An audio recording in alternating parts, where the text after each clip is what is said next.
Le fruit du pardon, la liberté et la guérison. Frères et sœurs, le pardon, ce n'est pas juste un acte spirituel, c'est une semence, et cette semence produit un fruit, la liberté et la guérison. 1. Le pardon guérit ton cœur. Quand tu pardonnes, tu libères ton âme du poids du passé. Tu n'as plus besoin de rejouer la scène encore et encore. Tu n'as plus besoin de prouver que tu avais raison.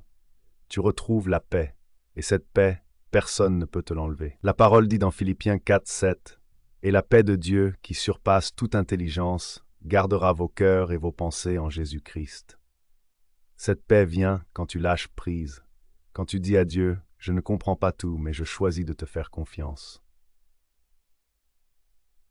2. Le pardon restaure la relation avec Dieu. Quand tu refuses de pardonner, c'est comme si tu fermais une porte entre ton cœur et le ciel. Mais quand tu pardonnes, la présence de Dieu revient. Tu entends à nouveau sa voix. Tu sens sa main te relever. Dans Colossiens 3:13, il est écrit « Supportez-vous les uns les autres et pardonnez-vous réciproquement, comme Christ vous a pardonné. » Tu ne peux pas recevoir pleinement le pardon de Dieu si tu refuses de le donner à ton tour. Mais quand tu le donnes, tu respires à nouveau. 3. Le pardon ouvre la porte à la bénédiction. Oui, le pardon attire la faveur de Dieu, parce qu'un cœur pur est un terrain fertile pour la bénédiction. Souviens-toi de Job. L'Éternel rétablit Job dans son premier état quand Job eut prié pour ses amis.